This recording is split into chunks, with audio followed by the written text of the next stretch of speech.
everybody, and welcome to Carving It Up Live right here on YouTube, as well as on Twitter and on Instagram. As always, I'm Bryson Carver. It is great to be with you on this Thursday. We are basically what we're doing today, based on how the finals are scheduled. Where Game 3 is on a Wednesday, Game 4 of the finals is on a Friday. We're like combining the the Wednesday and Friday show together into a Thursday. So post Game 3, give a reaction to that, obviously, in just a second, particularly on the Pacers side with Tyrese Halliburton. But then the other side of things, in regards to Oklahoma City, there's something that's being unearthed about this Oklahoma City team through the first 3 games of the series that's really, really concerning, and almost goes back to the one issue that myself and others had concerns about this Thunder team coming into the postseason. Get to that in just a few minutes. Also, though, Friday's show, basically, we're incorporating is we're going to go and predict Game 4 at the end of today's show, where the line, by the way, is like, Vegas does not believe in Indiana. Like, that's what we know through the first 4 games. Like, they thought the Pacers were going to lose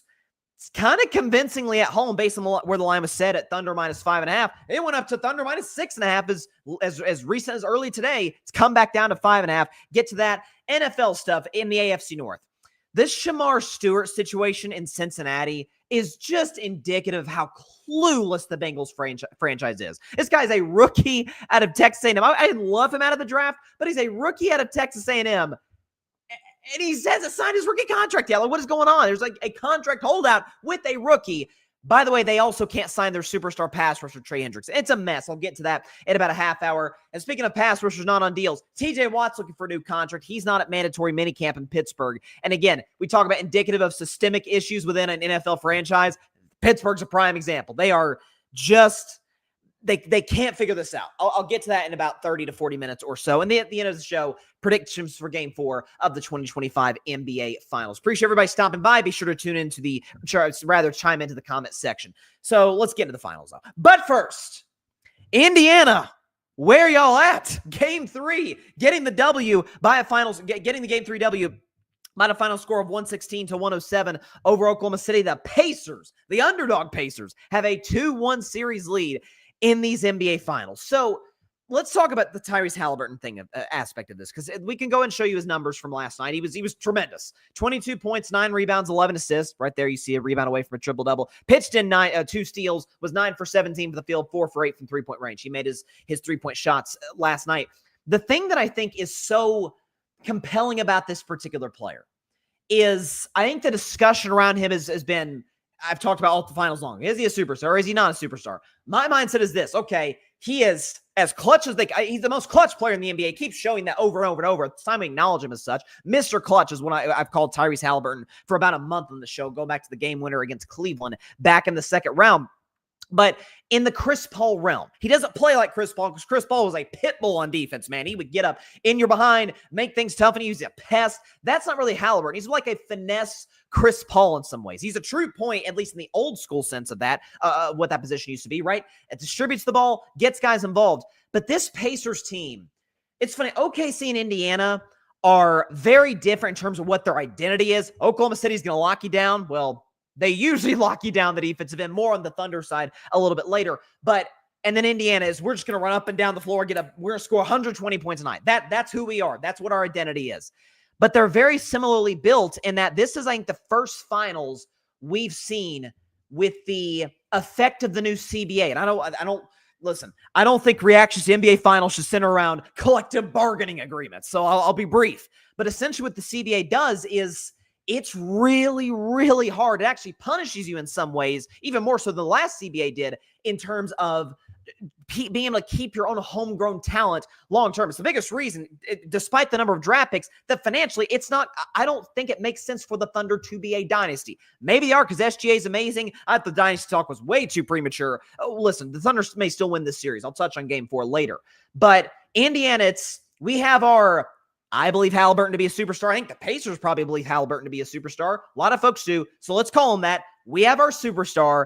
We have our number 2 in Siakam, and then it could be anybody. It could be anybody. Siakam finally had a good game in this series. He gave you, 21 points? I think it was 21 points in Game 3. Yeah, 21 points Siakam scored. Tyrese gave you a near 22-point triple-double. And last time it was Benedict Mathurin. Benedict Mathurin gives you 27 off the bench. He's been playing excellent as of late after I mean, I remember talking to my buddy Paris Brown. Shout out to Paris, who's a big Pacers fan and a contributor here at the Grid Network. He's like, just get this dude off the floor. He's erratic. He's not playing well. He's not, fitting into the mold of the offense the way the other guys do, like an Obi Toppin, like an Andrew Nembhard, guys like that. And recently, man, he's been shooting well from the field. I think he's played like 100 in his last 106 minutes on the floor. Benedict Mathurin has scored 93 points. Benedict Mathurin is almost giving you a point per minute in the time he's on the floor. And he's incredibly valuable to this Pacers team. But you just see the depth on the squad. And we know, folks, there's two just obvious rules in the NBA postseason. Really three, to be frank. OKC's kind of breaking one of them. We'll see if that continues. But there's three big rules in the NBA playoffs that always, without fail, come to fruition, and we know it to be true. And frankly, I don't know why it doesn't affect folks' analysis more than it does. Number one, the officials let the dudes play. It's going to be physical. They're not just going to give you the ticky-tack fouls. Really, I think the last time you saw that was game one of the conference finals where SGA was kind of doing SGA things and getting to the line in what I've dubbed as gimmicky ways. You haven't really necessarily seen that since, but they're going to let you play physical in the playoffs. Number two, what does Shaquille O'Neal always talk about? The others. The others, the bench guys, the role players, whatever you want to call them, always step up more at home than on the road. Aaron Wiggins. What Aaron Wiggins gave you 18 points in game 2? Yeah, how about a goose egg? 0 for 2 from the field. I mentioned Benedict Mathurin. I mentioned Siakam's would not be considered one of the others. He's not a role player. He's the number 2 guy. He's the Eastern Conference Finals MVP. Can give you 30 points any given night. He's that type of player. He's a champion. You expect it from him. You expect it from Halliburton. But it could be any Pacer. It was Obi Toppin hitting 5 threes in game 1. It was Benedict Mathurin in game 3 tonight. It was Andrew Nembhard with 6 steals against the New York Knicks in game 6 to clinch the Eastern Conference. It was one of the kind of the OGs who's been there as long as anybody outside of Miles Turner on the Pacers, TJ McConnell. I saw a great tweet today. It's gone viral. I think it's the best. And folks may have not heard this meme before, but I think you'll know what I mean when I say it. That TJ McConnell is the Michael Jordan of Matthew Dellavedova's. And it makes it like it's just, folks, not only, because McConnell gave you 10 points last night. He was great. Like, I mean, I should say great. He was impactful offensively. Only 3 for shooting. He gave you 10 points. Not only did TJ McConnell have 5 steals in this basketball game and was a plus 12 when he was on the floor, he stole 3 inbounds, including the last one when Alex Caruso very carelessly throws the ball in, where it's TJ McConnell right there being a pest, just grabs it right there and puts up a free 2 points. A layup for the Pacers, who, by the way, in the spot where we're down 5 going into the fourth quarter, and it feels like, okay, Oklahoma City, I brought up the stat before game 3. They've led for, I think it was 91, 92 minutes of the series. Pacers haven't even led for 2 minutes.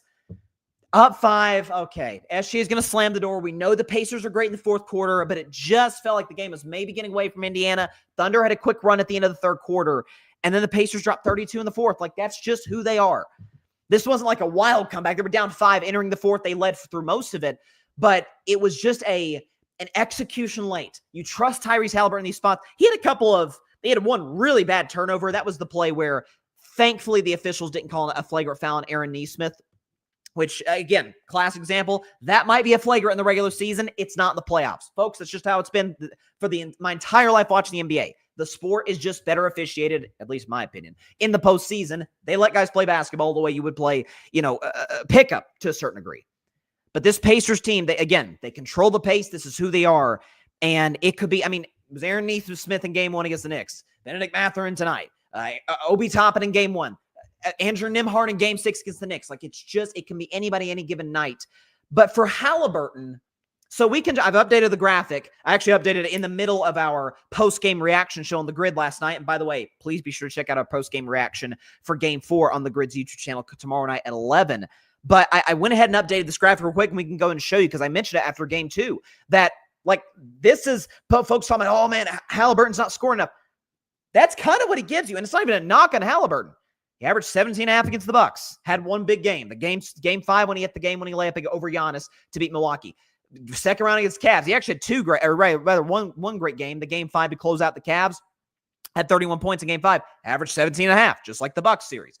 New York Knicks averaged 19 points, had 2 big games. The game 1, Reggie Miller choke sign, and then the game 4, 32-point triple-double. And then thus far, best game was last night, near 22-point triple-double, and he's averaging, you guessed it, 17.5 a game. And Halliburton actually talked about this after the game. We're going to go and play the clip, but he was talking to the media. It was the last question he was asked about sort of the narratives coming into this game, about his aggressiveness and whatnot. And take a listen to what Halliburton said. The commentary is always going to be what it is. You know, most of the time, the talking heads on the major platforms, I couldn't care less, honestly. Like, what do they really know about basketball?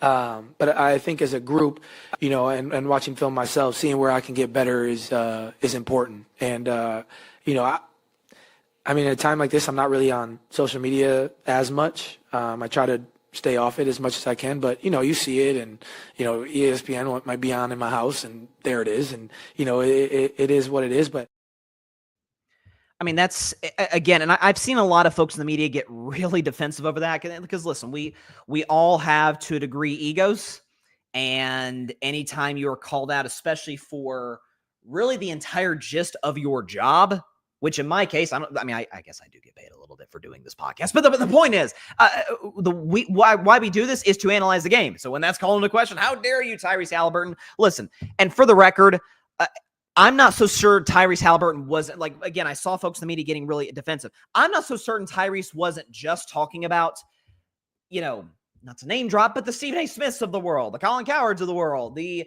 biggest names in sports media. He was probably going after athletes who are still in the media too. Former NBA players who now work for ESPN or Fox or whoever. And just for the guys, it's worked. Like, get off my back. And listen, I think the main thing for Tyrese is not about scoring.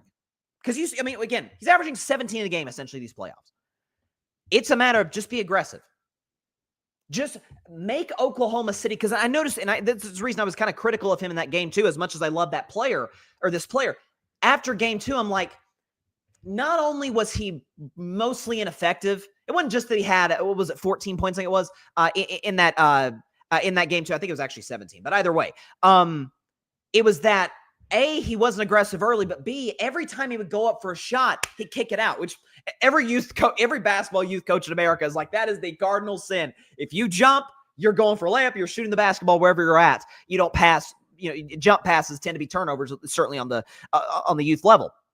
But it's just make Oklahoma City have to respect you, because you can shoot. You were 4 for 8 from 3-point range. You can shoot the basketball. Funky jumper, it doesn't matter, right? Like, he's beaten teams on the mid-range. He's laid the ball up against Giannis. He had a very long 2 to tie the game against the Knicks. He thought it was a 3. And then he hit the 3, obviously, against Cleveland to win the game. Like, he can beat you from anywhere on the floor as it pertains to his offensive game. He is a pass-first guard. Just make the defense have to respect you, which creates other opportunities for your teammates. Like, this is what's so dangerous about Jokic. This is why I still believe Jokic is the best player in the world, is when Jokic is aggressive offensively, which generally is most nice, particularly in the postseason. When he's just scoring at will and guys have to collapse, this is what made Denver so great in their championship run. Jamal Murray, Michael Porter Jr., KCP, Bruce Brown. Like, you have shooters everywhere. Now you have Christian Brown. You have guys. Listen, there's flaws in Denver's roster, but at their best, that's who they are, and that's what makes Jokic so darn unstoppable. So, LeBron's so great in his career. Like, it's just be aggressive. Make teams have to respect you and respect what you bring in the offensive side of the ball, and everything else would kind of take care of itself. And that's who Tyrese Halliburton is. So shout out to him. I thought he was fantastic last night. I thought he controlled the pace of that game. And that now kind of shifts me to Oklahoma City. Here's the problem with the Thunder. That is getting exposed a little bit. And it doesn't mean, listen, as is the case in the NBA Finals, like, there's just a big overreaction, one game and another. Oh my God, it's Halliburton stole game 1. Oh, the Thunder in trouble. And the Thunder blow the doors off the Pacers in game 2. It's like, man, Indiana, screw this. Could be a gentleman's sweep. Game 1 was a fluke. And then the Pacers win game 3. Oh my God, the Thunder are screwed. What's going to happen? Ebbs and flows in an NBA Finals. Like, that's kind of what sucked about the last 2 finals, is that we didn't see that. We didn't see a team win a game and then the other team responded. They were both gentlemen's sweep. It was no fun. This year, again, I don't think the Pacers are going to gentleman sweep the Thunder, but looks like we're going to get kind of a back-and-forth push-and-pull finals, which is, for a matchup that doesn't lack a whole lot of big controversial storylines, is kind of what it needed, along with the great basketball, so I'm down for it. That's what's made this final so fun. The downside, though, for OKC One of the reasons that they have been dubbed, and I think rightfully so, like, obviously, a lot of this is hinging on they have to win the title. An all-time great single-season team is not just the 68 wins, which is one of the best regular season records of all time. It's not just that they were 68 wins with the league MVP, Shai Gilgeous-Alexander. Not just they have a great coach, Dagnall, the depth, the defense, all of it. A lot of this was, like, they don't just win. They absolutely crush you. Like, they're one of the greatest teams all time in terms of, like, 20-point wins. They did not play a lot of close games this year. And that combined with their youth, because if OKC wins this title, and they were my pick coming in, I'm going to stick with that pick. The big knock is they would be the youngest champion since the youngest champion history, which would eclipse the 1977 Portland Trailblazers led by the late, great Bill Walton. Like, they would make real history if they pulled this off. The youth combined with, they don't play a lot of close games. Also, because the fascinating part about this finals, neither team has lost back-to-back games all season long. Or all playoffs long. I said this, and folks, this is why I picked the Pacers in Game 3 I thought Pacers +5. I remember there was a game years ago in the NFL. Years ago. It was actually a year ago. Dolphins-Chiefs wild card round. And that was when the Chiefs actually weren't playing that well. They won the Super Bowl. That was the most recent title. They weren't playing that well. But I was incredulous. It was like Kansas City was like a 3-point favorite. I'm like, are you... 2 is bad in cold weather. The Chiefs are the dynasty. Like, what? Like, that's the bet of my life. I didn't bet the game. I probably should have. But bet of my life, of anyone's lives, if they took that. Pacers +5.5 last night, to me, felt pretty close. Timeout.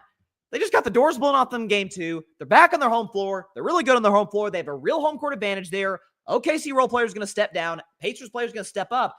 And the Thunder don't play a lot of close games. That's why I like the Pacers in Game 3. And the Thunder aren't that great on the road. Quick recap. Games 2 and 3 against Memphis. Game 3, they are down. Memphis, the worst team this year in the playoffs. They were down 27 points to the Memphis Grizzlies in the third quarter. Ja Morant goes down. They go on a crazy run, win the game. Game 4, against the Memphis Grizzlies without Ja Morant.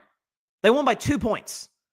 All right. Game 3 at Denver. Loss. SGA tried a gimmicky, I'm going to try and draw a foul type of play at the buzzer. Denver wins in overtime. Game 4, they win in overtime.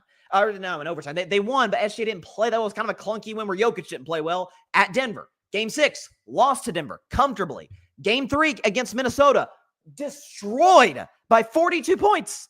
Game 4, Timberwolves bench goes off. They win by 2. And now last night, like they're not that good on the road. And one thing I saw from Oklahoma City last night, maybe I should have seen this coming to a degree because I said from the jump, I'm picking the Thunder, but the series is going to go way longer than people think it's going to go. People saying, sweep, gentlemen sweep. Like, y'all crazy. Like, the contrasting styles of play will give the other problems, and we're seeing that. Oklahoma City looked gassed last night. How many times you see SGA, how many times you see Jalen Williams, Cruz, hands on knees, like sucking air? And what I thought was interesting, people are harping on, SGA only scored 3 points in the fourth quarter. That's not the story. So much as it is, SGA had 3 points in the fourth quarter on 3 shots. What does that tell you? I'm exhausted. I can't get a shot up. I can't get the space that I feel comfortable with to get these looks off. And by the way, Shai wasn't bad by his standards, it was below par, which his standards are quite high. He averaged 33 a game on 51% shooting. He's league MVP. But Shai Gilgeous-Alexander had 24 points with 8 rebounds, 4 assists. Like, he wasn't bad. But 10 minutes, fourth quarter, took 3 shots. I don't think a lot of this is, the moment was too big. I talked about this after game 2. The moment is not too big for Shai. Like, it's just not. Like, it's just a cool, calm, collected, just not fazed by the moment. I talked about that after game 2 and gave him props for that, and I will today for the same reasons. He just looked tired. I mean, you notice, I think the game was going to be in the Pacers' direction anyway. You see the Thunder just clanking free throws. I mean, Jalen Williams missed 2 of his last 3 to end the basketball game. By the way, in a game where Jalen was the best he's been. So if you're Oklahoma City, SGA wasn't great, but he's good. He gave us 24, and Jalen Williams was solid, and Chet Holmgren got off to a great start, played pretty well. And late in that game, I couldn't tell if you switched jerseys.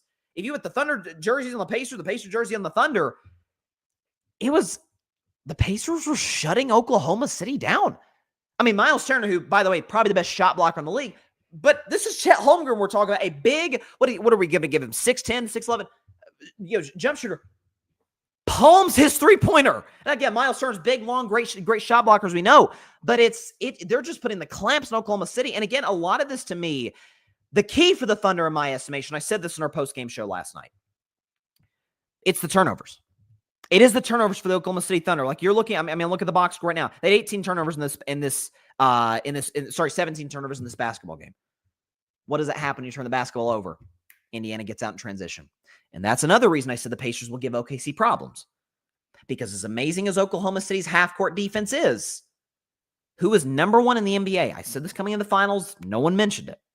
Who was number one in the NBA in fast break points? The Denver Nuggets, who took the Thunder 7 games. Now, Denver, obviously Jokic is better than Halliburton, but the Pacers have the next, 5 of the next 6 best players between those two. Like you'll slide Jamal Murray in there somewhere, probably Aaron Gordon as well. But their depth, they play with pace. This is what killed the Knicks because, again, Thibodeau is just running the Pacers into the ground. I'm telling you right now, this is OKC's in a dangerous spot. Listen, I picked Indiana last night, and again, I think we're in a spot where this game 4, I think OKC's toast if they lose game 4. I know we've seen 1-3-1 comeback in the finals, and I want to talk about it. I'm a Warriors fan. I don't want to mention that. There's almost not invincibility, but I want almost for the Pacers, but I won't say an insecurity for the Thunder. In that, man, we're just not that good on the road, guys. We struggled with Memphis, the Grizzlies, who were the worst team in the NBA, worst non-tanking team in the NBA over the last month of the season. They were killing us when John Morant was on the floor. Killing us. We lost 2 road games against Denver, in which SGA didn't really play that well in either. We got the doors blown off of us by the Minnesota Timberwolves in one of the games, and they squeaked out another win, and then we lost last night. It's kind of what we talked about coming into game 2. OKC kind of had to win in blowout fashion in that first game, in that game 2 on Sunday, or it's, man, there's house money for the Pacers. They can maybe take a 2-0 lead. That's not what happened. But listen, people that are writing Oklahoma City off, I think that's a mistake. But I said coming in this finals, there is a 2011 feel to this where you think one team's better. One team has the best player in the series, MVP. LeBron wasn't the MVP in 2011. He should have been, by the way. But Derrick Rose the MVP. Braun was the best player in the world. Heatles, all the. And then here comes Dirk Nowitzki and the Mavs. And they, by the way, with Rick Carlisle as the head coach, and they screwed up for the Heat, right? The shocking aspect of the script, so to speak, right? I'm really excited for this game 4, man. And by the way, again, Oklahoma City is a 5.5-point favorite, which to me just feels just crazy disrespectful to Indiana. Crazy disrespectful. Just for the aspect of, crap, guys, we have the second best record in basketball since the calendar hit 2025. Won the Eastern Conference, one as underdogs against the 1-seed Cavs, one as underdogs against the Knicks. We're underdogs this series. We're up 2-1. What do you want us to do? So shout out to Halliburton and those guys. I mean, listen, man, Benedict Mathurin, just athletic, good on defense. And listen, I know the Pacers aren't, at least relative to Oklahoma City in the half court, they're not the defense the Thunder are. That goes without saying. They can guard you. And again, when they get out in transition, get buckets quickly, it's the fatigue. A team as young as Oklahoma City, they're professional athletes, but they're also human. I get that. That's a little concerning. Some of those visuals in Indiana, if you're a Thunder fan, an objective Thunder fan, you have to watch and go, that ain't good. Man, our superstar player is kind of gassed. It's game 3 of the finals. We had a week off before the series even played. And the Pacers are, I mean, this is the Pacers game. They're up and down the floor. We're good. We're used to this. We love track meets. That's our style of basketball. We get you to play our brand of ball. We're going to annihilate you. In the half court, not the case. Oklahoma City's going to lock you up. Game 4 is going to be fun, folks. It's going to be 4. I'm going to predict game 4 in about 30 minutes. But I'm telling you, I'm not saying Oklahoma City's in trouble. What I am saying is I think the finals are over if they lose game 4 tomorrow night. I do not see a Pacers team that is so great in the clutch. Feels like half the time, because to a degree, I guess this is true just based on how we viewed them coming into the playoffs. There's a bit of a house money feel to Indiana. There's a joy to the Pacers that I love. It's a little Golden State Warriors-esque. Again, I'm a Warriors fan here. Like, I love to see that. But also, the Pacers, here's a crazy stat. They have not trailed in a single series this year. Like, they were up 2-0 in all three of their series prior to this. Stole the game one in OKC with Halliburton doing Mr. Clutch Halliburton things. Crazy stuff. We'll be back after the break on Carving It Up to talk NFL. I'm telling you, people crapped on this finals. It's too small markets. Here's my issue with the finals. It's really two things. Number one, I really don't have someone I'm actively rooting against. Villains are good for sports. Adam Silver, God bless him, I guess doesn't recognize that from his predecessor, David Stern, who understood that implicitly. But, which is why I think the CBA sucks and it kind of kills dynasties and is not great for the NBA whatsoever. But that's my main issue. But then aside from that, again, worldwide leader in sports. They are the best at what they do. But relative to previous finals that ESPN, ABC have done, it's people like, this finals is lacking aura. Sports is a television product. I know the diehards don't like to admit that, but it is. How you produce and hype up a big game and make it feel like an event. NFL, Super Bowl is the best example. Super Bowl feels like a day-long football celebration. You get the biggest stars perform at halftime. You get the national anthem, and it's most watched, American sport, most watched television event of the calendar year. And, it's great. The commercials, it feels like a bit. College football, now with conference realignment, in my opinion, which I loved, feels like, we have a big game every single week. UFC has this. March Madness definitely has this. Baseball in the World Series, I feel like that was the first time in a long time where my Red Sox weren't in the World Series, and I was genuinely excited for a World Series. It ended up only going 5 games, Yankees, Dodgers, and again, the big brands and markets are part of what got us there. It just felt bigger, and it doesn't feel big in the NBA. I've complimented Adam Silver for making the in-season tournament thing. I still think the in-season tournament is great for the league. Ratings go up. Competing against, not necessarily the same night, but they're competing in the middle of football season. The games feel bigger. The court is all different colors, and the big NBA Cup trophy is at center court, which is the finals trophy, the Larry Bird trophy. It used to be center court at some of these venues in LA and San Antonio, Detroit, and many other places. Add that back. And again, it's like people talking about the announcing team. Mike Breen is maybe the greatest broadcaster of this generation. Doris Burke is excellent. I hope the reports aren't true about her getting canned because I really like Doris. And Richard Jefferson is really good at what he does. So it's not an announcer problem. It's just, it doesn't, you got the pixel trophy next to the half court. Like, what? Come on. The YouTube TV is one thing. It just doesn't feel big. I feel like the home court and the brand. I'll tell you what right now, if this were last year's finals, where you, by the way, had 2 big markets, one huge brand in the Celtics and 2 big markets, Boston, Dallas, that I feel like was kind of a dud from start to finish. This finals has been as entertaining as we've had, I think, the last 3 years, really prior to, or really since the Warriors-Celtics finals in 22. The production just is not, the television product in and of itself is just not as entertaining as it used to be. We don't see the national anthem. We don't see the starting lineups. It doesn't feel as big. So, like, that's respect to ESPN. That's got to be addressed. And to give networks love for what they do in terms of their television product and how they, produce these games. Fox, the NFL, I think is masterful. TNT, rest in peace now, with them doing the NBA, I thought was their production. Forget inside the NBA, and they're amazing. Just their production of the games off the charts. Baseball on Fox, by the way. NFL and CBS. Heck, Monday Night Football. Great production. It feels big. Monday Night Football. Buck, Aikman. It just dun, dun, dun, dun, the jingle, all of it. And it just doesn't feel that way in the NBA with the finals right now. And most of that, to me, is not really on the teams. It would help if they were bigger markets. It would really help if one of them were a dynasty or a villain. But that's really not the issue. Just my 2 cents. Be back after the break to talk about the Cincinnati Bengals and just their continued cluelessness as a franchise. It's really my only saving grace as a Steelers fan. Talk about TJ Watt in about 15 minutes. Is that even if they have a top, universally agreed upon top 4 quarterback in the league, the Bengals are just going to find a way to screw it up. Talk about that in just 1 minute with this whole situation with Shemar Stewart. Be back on Carving Up Live 1 minute from now.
Welcome back to Carving It Up Live. I'll tell you what, I've been on the Cincinnati Bengals behind this offseason because I think they've handled it so poorly. And I'm one of the few that was not praiseworthy of them signing both Jamar Chase and T. Higgins. I think that was a mistake. I think you sign Jamar Chase. He is a top 2 or 3 receiver in the sport. Higgins is fantastic, and you need to build a defense. I said it all last year. Joe Burrow had the best season of his career. So did Jamar Chase. So did T. Higgins. It got them 9 wins. They couldn't even beat out. Respect to this team, but they couldn't even beat out the Denver Broncos to be the darn 7 seed in the AFC. They started 4-8, ladies and gentlemen. That offense is not the problem. Joe Burrow was getting MVP consideration with all of us knowing the Bengals were not going to make the playoffs. That's how great he was. Didn't matter. By the way, you had no run game to speak of as well, which could have taken a lot of the heat off of Burrow and Chase, and frankly, your defense. But it's the Cincinnati Bengals. It's a Mike Brown-owned team, and they are as clueless and dysfunctional a team. They just so happen to luck into a fantastic quarterback prospect from the 2020 draft named Joe Burrow. This is being further evidenced by this Shemar Stewart situation. And for the record, for what it's worth, I was not crazy about Shemar Stewart coming out of college at Texas A&M. I thought it was more of an upside pick than a production pick. He never necessarily bounced off the screen other than just raw athleticism, which, by the way, matters, but different position. But this is why I was not crazy about the Anthony Richardson pick from the Colts 2 years ago his measurables blow your socks off, but he's not accurate. He'd never won it. By the way, at Florida, here's the thing. If you win at Ohio State, you should. Florida, you kind of should win, and it's 6-6. I didn't buy the Anthony Richardson hype. I didn't really buy the Shemar Stewart hype either. The Bengals drafted him, whatever. He is leaving now. Mandatory minicamp's going on right now across the NFL. Mandatory, obviously. Shemar Stewart has left mandatory minicamp. According to Adam Schefter, he was the first to report this morning. And take a listen. This is in recent days, talking about his contract situation. Shemar Stewart is a rookie. Hasn't played a snap in the NFL. Is calling out the Cincinnati Bengals organization. Take a listen. It is fascinating stuff. Shemar Stewart on the state of Cincinnati Bengals right now, his contract situation. I've been doing this for most of my whole life, and then all of a sudden it's gone over something very simple to fix. It's kind of disappointing. Have they given you any answers as to why they're choosing this year and you to set a new precedent? If I really wanted to say, yeah, I can't say what I really want to say, but it's their contract. They can do what they want with it. Rookie minicamp will be over at the end of the week. I feel like I assume it should be done between now and then. I hope they get back on the field tomorrow. That's what I'm planning to do. But as in how far I'll take it, I mean, it just depends. Like, in my case, I'm 100% right. I'm not asking for nothing y'all never done before. But in y'all case, y'all just want to win an argument instead of winning more games, in my opinion. Well, okay. Rookie's standing on business. He's like, what are we trying to accomplish here? So for those that aren't aware, the gist of what Shemar Stewart appears to be asking for from the Bengals, and certainly with what he has said, is I'm not asking for anything any different than what other NFL first-round picks, particularly in this franchise for the record, as recently as last year, have asked for. So Amarius Mims, who, by the way, again, the Bengals do a lot of things poor in terms of their business. Drafting is one of them. They lucked into Jamar Chase and Joe Burrow. Congratulations. Like that happens to franchises once in a while. Amarius Mims was, I think, another reach. The draft last year was an offensive lineman out of Georgia who had an injury history similar to Shamar Stewart. In his contract, he got and the way this has been worded, that Shamar Stewart essentially wants the Amarius Mims contract, another mid-first round pick from the Bengals last year, where there's no default clause, as it's being worded, that could void any future guarantee money. In the simplest terms, he wants a contract where if he gets hurt, his money in the future won't be stripped, won't be voided. That contract won't, get taken out. Yeah, I get that. If you gave it to the kid you drafted last year, why wouldn't you do it with me? And folks are like, well, what if they realize Amarius Mims was a mistake and they reached and there was an injury history? Then why did you draft Shamar Stewart? By the way, one could argue you would not have had to draft Shamar Stewart if you had paid Trey Hendrickson. Here's the problem. You don't have the money to pay Trey Hendrickson because you paid T. Higgins. This isn't a T. Higgins indictment. It's a Bengals indictment. T. Higgins is a fantastic. He's maybe the best number 2 receiver in the NFL. There's, I'd say, a third of the league at least where he would be a number 1 receiver. He's fantastic. The size, speed, great in the red zone. He's an excellent football player. Name the franchise. You could say Philadelphia. Philadelphia was not a passing team. We are Saquon Barkley, best offensive line in the league. Defense is good situationally. That's who we are. Jalen Hurts managing the game. A.J. Brown's awesome. Devontae Smith, I love. But that wasn't their identity. Most teams in the NFL, I mean, look at the Kansas City Chiefs, the dynasty of the NFL. They traded away Tyreek Hill and then reeled off 2 straight Super Bowls. With, by the way, 2 wide receiving cores, particularly that first run in 2022, which I think is the best year of Mahomes' career thus far. That Kelsey was still in his prime that year. That receiving core was not good. It was Juju Smith-Schuster was their number 1 receiver. Like, it's not good. And they traded Tyreek Hill because they're like, long-term, we can build a defense, which Mahomes has never had. And guess what? Defense kind of helped them win that second Super Bowl in 2023. They're going to be situationally great. Like, that's the way to win in the NFL today. And Cincinnati definition of insanity. Albert Einstein, I don't know if it's exactly his quote necessarily, but it's attributed to him. Definition of insanity is doing something over and over again and expecting a different result. And how the Bengals, who missed the playoffs the last 2 years, by the way, you could chalk up 2023 to the Burrow injury, but they weren't playing that well prior to that. How they could look at last season. By the way, in a division where the Browns were awful, the Ravens were great, Browns were awful, Steelers collapsed in December, shocker, and yet they couldn't get into the postseason, despite Joe Burrow having the best season of his career highs in the majority of his in the statistical categories for his season in 2024. Same case can be made for Jamar Chase. Same thing can be said about T. Higgins. They were all A-plus performances last year, had A-plus performances, and they won 9 games because their defense couldn't get a stop. I mean, that Denver game, folks, was painful to watch. Remember that week 17? It was an entertaining game, but if you're a Bengals fan, you just have to be throwing stuff at your TV because your defense. They have the Denver Broncos have a 4th and long, and Bo Nix just throws a prayer in the air.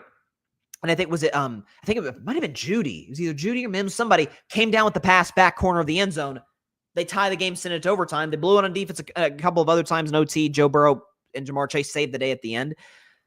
It's not valuing the right things. Listen, you pay your quarterbacks. I'm about to talk about not valuing the right things on the other side of the spectrum for Pittsburgh. I feel like if you put the Bengals offense on the Steelers, holy cow. And if you put the Steelers defense on the Bengals team with the Bengals offense, oh my gosh. The Ravens get it right. We're going to value the defensive side of the ball. We're not going to spend a ton of money on that side because Lamar Jackson's the face of our franchise. That's what we're investing in. That's what we're going to invest in a great offensive line. We're going to invest in Derrick Henry. We're going to get 1 decent receiver a year, and that's what we're going to be. We're going to embody what our quarterback is and give him support. The Steelers are quarterback. What's that?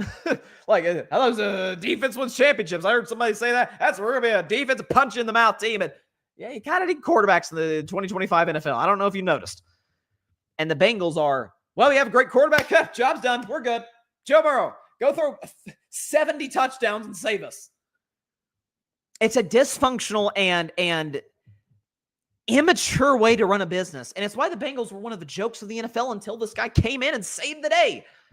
Now they can't even negotiate a rookie contract where the guy just wants the same terms that the guy who was drafted for him last year in the first round got. He's like, why can't you give me that? Oh, because you're injured. Why'd you draft me then? You would have had to draft Shamar Stewart, reach on Shamar Stewart, if you just paid Trey Hendrickson. You could have paid Trey Hendrickson if you didn't pay T. Higgins. What a concept.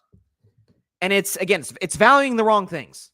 And by the way, in addition, the Bengals let Joe Mixon walk last year.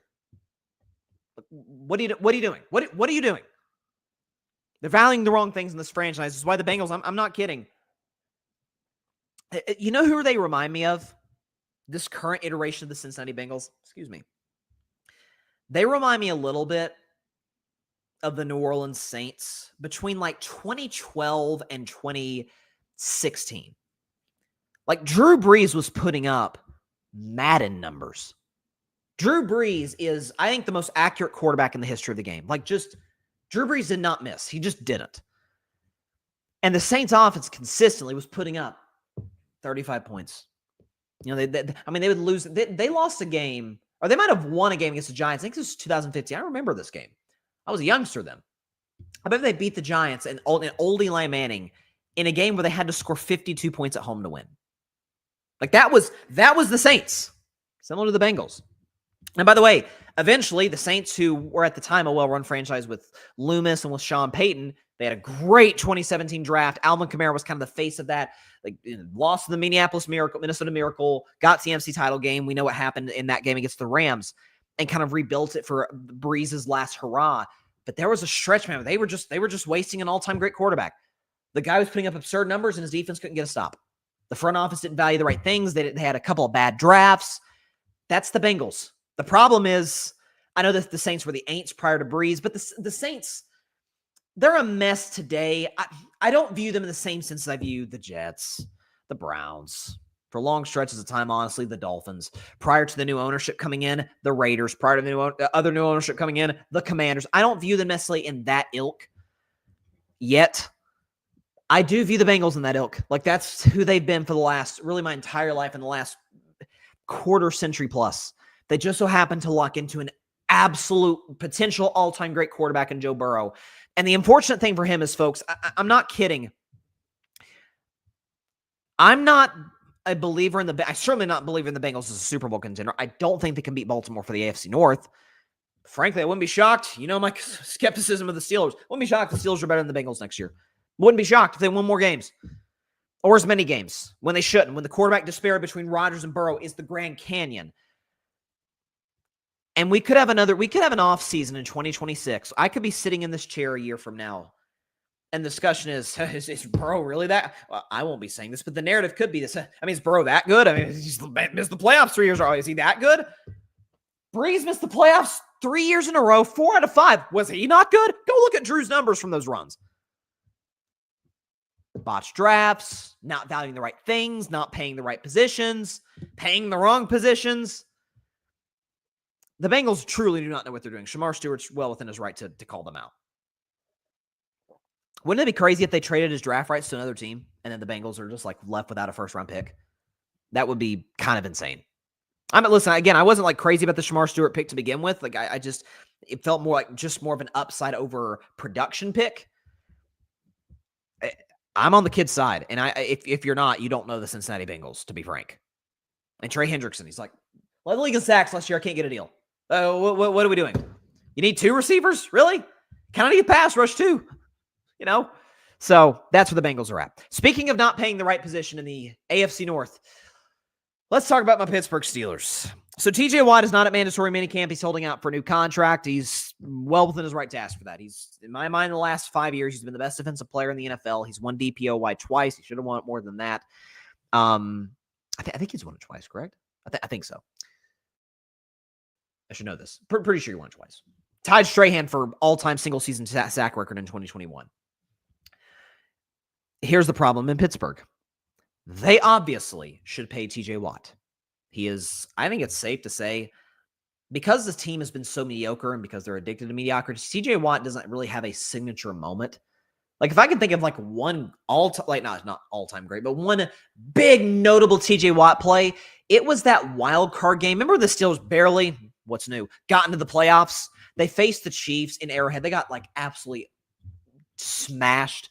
But early in the game, there was like a strip sack on Mahomes and TJ Watt took it to the house. That's like his only notable moment. And again, the Chiefs, I mean, I think they had one play at 35. I know for a fact they had one play at 35 unanswered points. Classic Mike Tomlin Steelers. TJ Watt's one of the best Steelers of all time. He's not. He's certainly the only.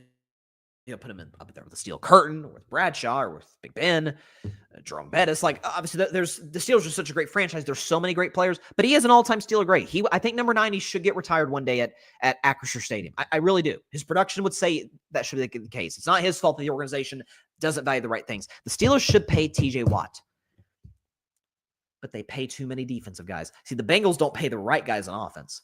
The Steelers don't pay the right guys on defense. If you look, I'm looking right now at the Pittsburgh Steelers salary cap, or what the cap hit will be on their roster.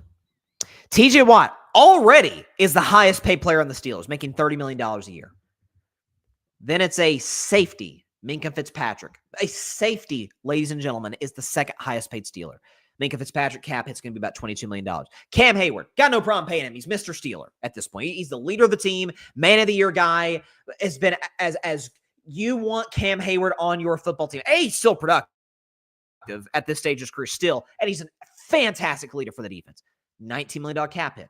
Then it's Alex Highsmith. Okay, that's another pass rusher, $18 million. You can never have enough, but I think a lot of these teams, Philadelphia to me does it right, where they have one great defensive player, Jalen Carter, on their defensive line at least, and then we're just going to be the deepest. The Niners have done this. We're just going to have a rotation of pass rushers. We're just going to have two guys on our roster specifically there for third down, and that's it. Those guys are really valuable. The Steelers have a second pass rusher, Alex Highsmith, $18 million a year. Patrick Queen, a linebacker, which is not as valuable a position as it used to be. Maybe it will be soon, just because of how the run game is more important to the NFL than it was in the last decade or so. $17 million a year. And then you get to Aaron Rodgers, who's a $14 million cap hit. This franchise just doesn't, it's so frustrating to watch. They just don't get it. Listen, folks, in the 1970s, you could win, heck, even as recently as 15 years ago, 20 years ago, your quarterback could be, trash is too far, could be a certified scrub, and you could win the Super Bowl. I think the greatest defense in the history of the game, and I'm saying this as a Steelers fan, is the 2000 Baltimore Ravens. I mean, unreal. 85 Bears are close, but maybe another example there. Like Trent Dilfer, nothing against Trent. Trent Dilfer was a scrub. Jim McMahon was a very average quarterback. You could go to Super Bowls with mediocre quarterbacks. Can't do that today. Look at the last few Super Bowls. Mahomes, Jalen Hurts. Anyone who thinks Jalen Hurts is mediocre at this point, stop. Year before, Mahomes, Purdy. I'm not crazy high on Purdy. I think a lot of that was Kyle Shanahan, but Purdy's a good starter. I've always given him that. He's way better than Jimmy Garoppolo. I've always said that. Super Bowl before, again, Mahomes, Hurts. Next year, Stafford, Burrow. Next year, greatest quarterback. Sucked. Unfortunately, the game was terrible because it's the greatest Super Bowl matchup between quarterbacks ever. Tom Brady, Patrick Mahomes. The year before that was Mahomes and Jimmy Garoppolo. Again, fluke. We have weird ones. Year before that, Brady, Goff. Brady, Foles. Only reason I don't include that as a fluke is because Foles had a great run. Foles played. It wasn't like this was a great Eagles defense that just dragged Foles along for the ride. Nick Foles carried the Eagles offensively. Nick Foles to a Super Bowl. Year before that, Brady, Matt Ryan, who was the MVP of the league. Year before that, Peyton was not this good at this stage of his career. That might have been the last Super Bowl where you could have bad quarterback play and still win a Super Bowl. The name was great. Peyton Manning. Peyton threw 9 touchdowns, 17 picks in 2015. And he faced the MVP of the league, Cam Newton, who had a bad Super Bowl. Obviously had a great year. I think that's the last time that we will see, for years to come, just a defense just carry a team to a Super Bowl. I think that's the last time we'll see it. Or it's Von Miller, DeMarcus Ware, the no-fly zone. Got Brock Osweiler in there. Got an old, washed, hurt Peyton Manning in there. Doesn't matter. Defense is going to carry the day. It's not the NFL today, folks. and the Steelers are just banging their head against the wall. A lot of my frustrations with Mike Tomlin isn't just the obsession with the non-losing season streak. It's the obsession with a style of football that's outdated and doesn't win anymore. Doesn't win you Super Bowls anymore. Doesn't win you playoff games anymore, apparently, because Mike Tomlin's lost 6 in a row. The Steelers have lost 6 in a row. That's tied for the Dolphins, with the Dolphins for the longest playoff losing streaks in the league. And it's just, you already pay TJ Watt the most your team as is. By the way, you should pay him more. He is one of the 2 premier pass rushers in the NFL with Myles Garrett. You pay pass rushers. And if it's a quarterback's league, you need to make sure you make their life as miserable as possible. Pass rushers do that. Great ones do that. Max Crosby, TJ Watt, Myles Garrett, these guys do that. You got to pay them. But then it's just going to reinforce Watt is far and away the highest paid player on our team. And then it's Minkah, who, by the way, respect to Minkah, great leader, is a really good player. I keep hearkening back to this because nobody talks about this. 2019, Big Ben was getting older. Steelers started 0-2. He blew out his elbow, missed the rest of the season. The Steelers could have looked at that 0-2 start without Big Ben and said, Ben's getting older. He's getting more injured more frequently. Probably need to throw in the towel this season. Mike Tomlin, there's been 3 Steelers head coaches since 1969. Mike Tomlin's got job security. At this point, too much job security. Mike Tomlin's going to be the coach in 2020 at that point, obviously. We're going to win 5 games. Next year's a great quarterback draft. Ben's going to be our starter, but we're going to draft our successor. By the way, the Packers did this when Aaron was still good. Think about that. I mean, Favre wasn't as good as he was his prime when they drafted Aaron. Aaron Rodgers was still he had an okay 2019 season, but he was still an elite quarterback. They said, we're going to prepare for the future. We're going to draft Jordan Love. By the way, same draft that the Steelers said, you know what? Not only are we going to try and preserve the non-losing season streak, which congratulations, they did. They went 8-8 and kept that streak going. We are going to go so hard at this. We're going to give up a first-round pick and a stacked quarterback draft for a safety.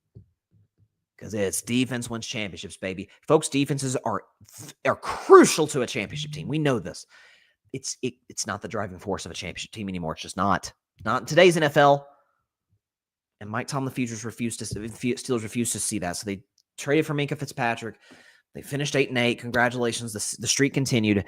And they missed out in a draft featuring Joe Burrow, Tua Tagovailoa, Justin Herbert, Jordan Love, and Jalen Hurts.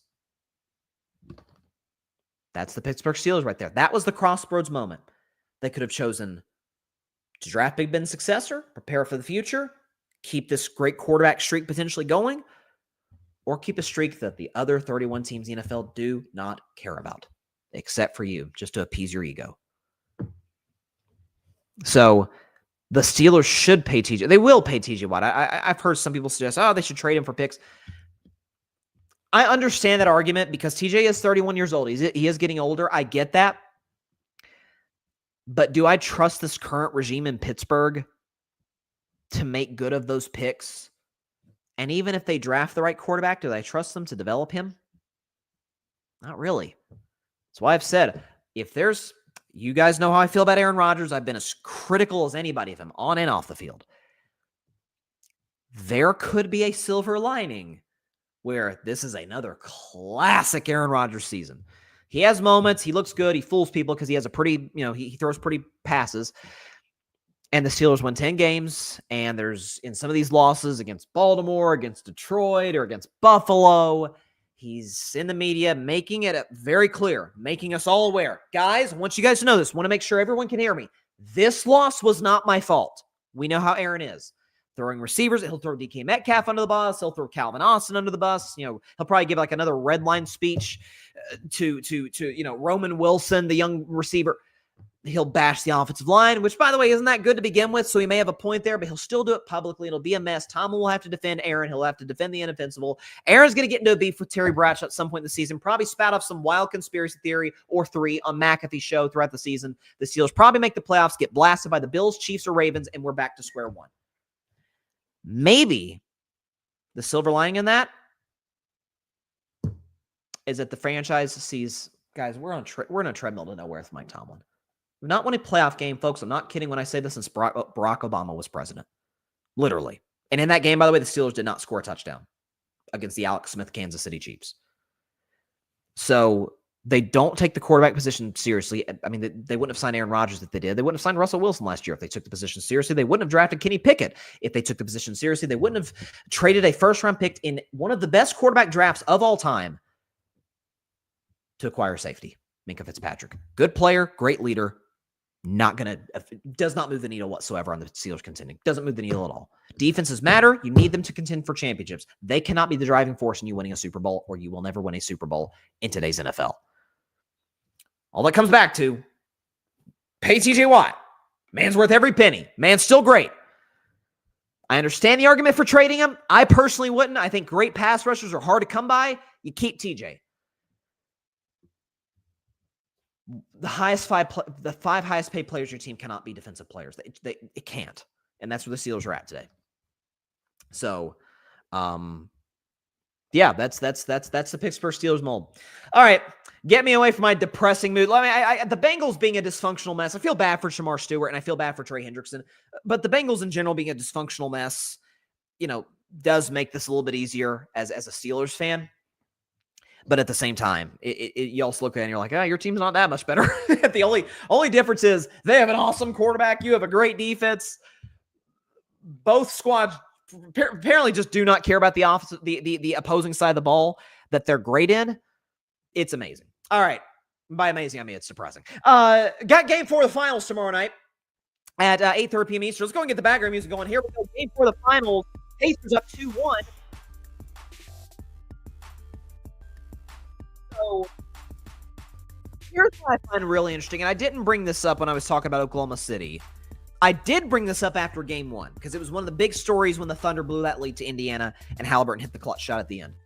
Is that I kind of understood, and to a degree kind of still do, because they get off to hot starts in these games, why Mark Dagnall made the change that he did in inserting Case and Wallace for Isaiah Hartenstein, who, by the way, Hartenstein was actually kind of bad last night, but still, putting Hartenstein on the bench and putting Case and Wallace in the starting line, because he's like, we're going to match speed for speed. We're going to match pace for pace with this Indiana Pacers squad, and especially how they like to play. So again, thus far, the starting lineup, it's actually kind of worked. People are bashing Dagnall for it. It's worked. They got up to, I think it was 19-10, I think at one point early in the first quarter at Indiana, getting off to a good start. It's the fact that Hartenstein and Holmgren don't play together. I think they played 10 minutes in this series, and they're a +7 in a series that they trailed 2-1. I feel like this is a situation, it's almost indicative of a finals that was played. It's almost identical circumstances. 10 years ago, 2015 finals. Oh, good times, man. Oh, nostalgia. Anyway, so let me get out of the clouds here. My Warriors live in clouds. One of the most famous coaching decisions in finals history.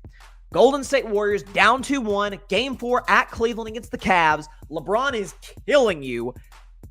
And the starting lineup, Bogut is kind of, as great of a shot blocker as Bogut was, it's just, you don't have the speed and the length on the perimeter to defend Cleveland. Andre Iguodala gave you that. And so Steve Kerr said, they're 6-man. Bogut, you're going to the bench. Iggy, you're going to the starting lineup. Draymond Green's going to start the 5, and the Warriors won the last 3 games and won the title. Oklahoma City, in some ways, almost going the opposite direction. I'm not saying Hartenstein necessarily needs to be in the starting lineup, because I think the starting lineup has worked. He and Holmgren have to be on the floor together. I don't know why they have been. They can literally take away the paint from Indiana to a certain degree, who gets a lot of their points down low. And so, listen, this is a 5.5-point spread. It got as high as 6.5 in favor of the Oklahoma City Thunder on the road in game 4. Vegas is basically telling you, we just do not see a scenario in which Oklahoma City is down 3-1 as a 68-win team. Crazier things have happened. Bigger finals upsets has happened. The 0-4 Pistons against the Lakers, which is the biggest finals upset of all time based on the Vegas odds at that point in 0-4. But listen, here's what I do know. And if I'm wrong on this, then he's just not the player that I thought he was. Shai Gilgeous-Alexander is going to respond. He's just too great. I think he's one of the 3 best players in basketball. He's too great not to. Mid-range, again, I mentioned only 3 shots taken in the fourth quarter. That told me he was gassed, which is a little concerning for a team that's looking to be the youngest champion ever. Like, young legs, that shouldn't be an issue, especially as deep as Oklahoma City is, although they did shrink their bench, I guess, a little bit in game 3 because they didn't trust some of their guys. But listen, this has to be to me, this is a Shai Gilgeous-Alexander, not a legacy game because he's in year 6. Like, that's a little too early for that. But if you remember, the last 2 wins by teams that were down 2-1. The Warriors in 2022, the Bucks in 2021. Both included iconic finals moments. Remember Giannis? There was a lot of iconic Giannis plays in that series, but the block, it's the greatest block I've ever seen in my life, just from an athletic standpoint. The block on DeAndre Ayton at the rim to preserve the Bucks' lead and they go on to win the game. Like, it's one of the all-time great finals plays. And then the next year, my dog, Steph Curry, finals on the line potentially at Boston, at the Garden, and the fans are shouting God knows what at the Warriors. And Steph says, take some of this back home to Nantucket or something. Give me a 43 points, 10 boards. Like it's the greatest Steph Curry performance of all time, in my opinion. I'm not saying SGA's got to give that. I'm not saying he's got to give you 45 points. He's capable of doing it. I think this is a 39-point outing from Shai Gilgeous-Alexander with 8 assists, efficient basketball, slowing it down, trying to get the Pacers credit out of it, which is hard to do. I'm going to take the Oklahoma City Thunder to win Game 4 by 3 points. I love Pacers plus 5.5. I think the disrespect to Indiana in this series has been just crazy to me. Second best record in basketball, second half of the season. I think Halliburton's going to play well at home. You got an opportunity to kind of take a stranglehold on this series. This is a must-win. I think the season on the line for the Thunder. As talented as they are, I get it. Best defense in basketball, best defense we've seen in some time. If they lose this game, I think they're done. I just don't see a world unless the Pacers blow 3 straight games. I don't. So Oklahoma City 118, 115. Pacers plus 5.5. SGA, give me 39 points, 8 assists. And I think the series is tied 2 games apiece, going back to Oklahoma City on Monday night. And at that point, man, a finals of people said, oh, it's no fun. It's not. We get a best of 3 series where both teams have a road win. I don't know. MVP of the league, most clutch player in the league. Y'all keep hating this finals. It's delivering. It's the production that stinks and the lack of a villain that stinks. That's the issue. It's not the team. It's not the basketball. It's not the product. It's not the games even. That's the game too. The games have been great.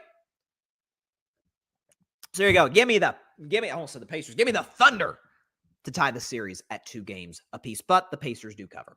All right, that is it for this week's show, tonight's show. We won't be back on Friday because, again, why do a Game 4 preview on Friday when I essentially just did it today? But we will be back on the Grid Network tomorrow night, 11 p.m. Eastern, 8 p.m. Pacific time. Tune in, ladies and gentlemen, to our NBA Finals Game 4 post-game reaction show live on the Grid's YouTube, Twitter, and Instagram. Myself, Arthur Hurst, a Grid contributor who's been with us throughout, big Pacers fan, diehard Pacers fan, Paris Brown, who was with us last night, was fantastic, was very, very happy about his Pacers winning Game 3. He'll be joining us, again, myself, Paris, Arthur, 11 p.m. Eastern, 8 p.m. Pacific time on YouTube, Twitter, and Instagram. Cannot wait. It'll probably be a situation like Game 3 and Game 1 where I was by myself for that stretch, watching the last few minutes of the basketball game, then reacting to it. Chime in, comment section. It's Friday night, baby. We got the weekend. We're probably going to sleep in on Saturday, rather.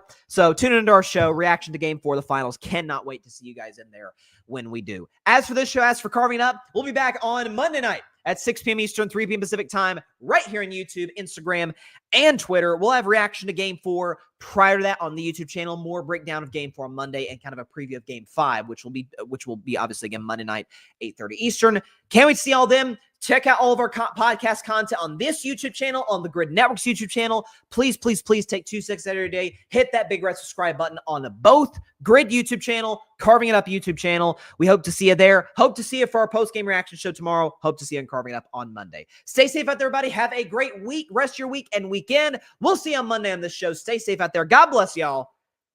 Peace out. It'd be nice if the Steelers could find a quarterback. It really would. It really would. Thanks so much for watching the show on YouTube, and be sure to go click that big red subscribe button and check out the other clips and full shows from Carving It Up Live, as well as our other incredible content creators here on the Grid Network.